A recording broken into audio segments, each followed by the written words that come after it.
Hello friends, మీకు తెలుసా మనం బ్రేక్ వేస్తే లైట్ వెలుగుతుందా? ఇది చాలా యూజ్ఫుల్ కదా. రండి చూద్దాం ఇది ఎలా చేయాలో. నేను ముందుగా మీకోసం ఒక సర్క్యూట్ డయాగ్రామ్ క్రియేట్ చేశాను. ఇదిగోండి, నేను నెగిటివ్ని బ్లాక్తో చూపిస్తున్నాను, పాజిటివ్ని రెడ్తో చూపిస్తున్నాను. మీరు బ్లాక్ని డైరెక్ట్గా లైట్ బ్లాక్కి కనెక్ట్ చేయండి.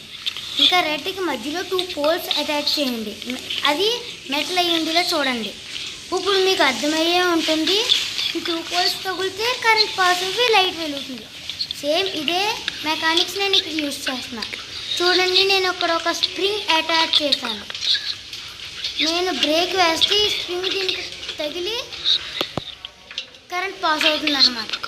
సో అర్థమయ్యే ఉంటుంది. ఇది ఎలా అటాచ్ చేశానంటే పెన్సిల్తో నీట్గా గట్టిగా అటాచ్ చేశాను. ఎటువంటి బ్రేక్స్ లేకుండా నీట్గా అటాచ్ చేయండి. దీనికి కొంచెం ఫ్లెక్సిబుల్గా ఉండేలా చూడండి. నీట్గా అటాచ్ చేసుకోండి. మీరు వెల్డింగ్ అన్నా చేయొచ్చు, కాకపోతే వెల్డింగ్ వల్ల చాలా ఖర్చు అయిపోతుంది. సో దానికి కావాల్సిన ఇంగ్రీడియంట్స్ ఇవన్నమాట. ముందుగా ఒక వైర్ కావాలి. ఇది వైర్ అన్నమాట.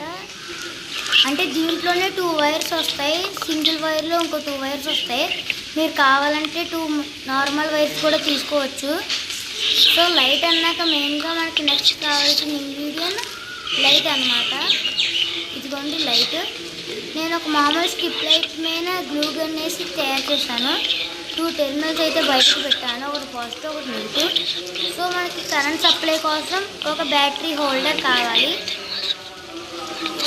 కొంచెం మంచి బ్యాటరీ హోల్డర్ వాడండి. సో దీనికి నెక్స్ట్ కావాల్సింది ఒక బ్యాటరీ. ఈ బ్యాటరీలో అయితే కరెంట్ లేదు, మీరు మంచి బ్యాటరీ పెట్టుకోండి. ఈ బ్యాటరీ ఏదో పాతది, నా దగ్గర బ్యాటరీస్ లేవు. సో ఇప్పుడు ఈ పైన ఉన్న అటాచ్మెంట్ తీసేయండి. సో ఇప్పుడు మీరు ఓన్లీ సింగిల్గా వైర్స్ చూడొచ్చు. ఇప్పుడు కొంచెం తీసుకున్న పార్ట్ పక్కన పడేద్దాం. సో ఓపెన్ చేద్దాం. ఈ వైర్ అయితే మాత్రం చాలా పెద్దది, మనకి ఇదంతా అవసరం లేదు. దీంట్లో చిన్న ముక్క సరిపోతుంది. ఎంత కావాలో తర్వాత చూద్దాం. ముందుగా దీంట్లోంచి వైర్స్ బయటకు తీద్దాం. ఇదిగోండి తీసాను. మీరు చూస్తే దీంట్లో ఇంకో 2 వైర్స్ ఉన్నాయి. చూద్దాం దేనికది. మీరు దేనికి ఏదన్నా అటాచ్ చేయొచ్చు. సో చూసారా, మీరు అటాచ్ చేయొచ్చు.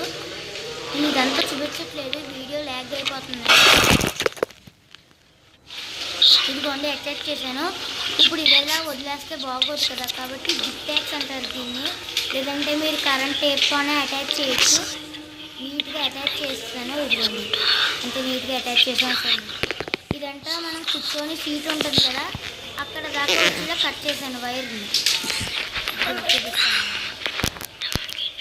ఇదిగోండి వైర్ చూడండి, అక్కడ దాకా వచ్చిన తర్వాత కట్ చేస్తాను. ఇదిగోండి. సో దీన్ని కూడా ఇప్పుడు లోపల ఉన్న చిన్న చిన్న వైర్ని బయటకు తీద్దాం. ఇదిగోండి బయటకు తీసాను. ఇప్పుడు మెయిన్ కనెక్షన్ చేయాలన్నమాట. కనెక్షన్ సర్క్యూట్ డయాగ్రామ్ చూపించాను కాబట్టి వీడియోలో కనెక్షన్ చూపించలేదు, వీడియో ల్యాగ్ అయిపోతుందని. సో కనెక్షన్ అయితే చేస్తాను. ఇదిగోండి, మీరు బ్యాటరీ పాజిటివ్ డైరెక్ట్గా లైట్ పాజిటివ్ కనెక్ట్ చేయండి. బ్యాటరీ నెగిటివ్ ఒకదానికి, లైట్ నెగిటివ్ ఇంకో దానికి వచ్చిన వైర్స్లో కనెక్ట్ చేయండి. మీకు కనిపిస్తుంది నాకు తెలిసి. సో ఇప్పుడు ఈ లైట్ మీకు ప్లాస్టిక్ ప్లేట్లో పెట్టండి. నేనైతే ఈ జేబులో పెట్టుకుంటున్నాను. ఇది సరిగ్గా ఉండట్లేదు, నేను అటాచ్ చేస్తాను. నేను కూడా నీట్గా ప్రాపర్గా జిప్ ట్యాగ్స్తో అటాచ్ చేస్తాను. అంటే నీట్గా వైర్ బయట కనిపించుకున్న లోపలికే నీట్గా అటాచ్ చేశాను. ఇక్కడ నీట్గా సర్క్యూట్స్ అవ్వకుండా టేప్ వేసాను అనమాట. నెక్స్ట్ మనం మిగిలింది ఏంటంటే బ్యాటరీ కనెక్షన్ అవ్వాలి. చూపించాను కదా, ఇది అన్నమాట. మీరైతే మంచి బ్యాటరీ వాడండి. దీంట్లో కరెంట్ లేదు. ఇదంతా మనం కూర్చొని సీట్ కింద పెట్టండి ఈ బ్యాటరీని. నేనైతే మధ్యలో ఎటువంటి స్విచ్ అటాచ్ చేయలేదు, ఎందుకంటే నా దగ్గర స్విచ్ లేవు అనమాట. సో కూర్చొని బ్రేక్ వేస్తాను, లైట్ వెళ్తుంది.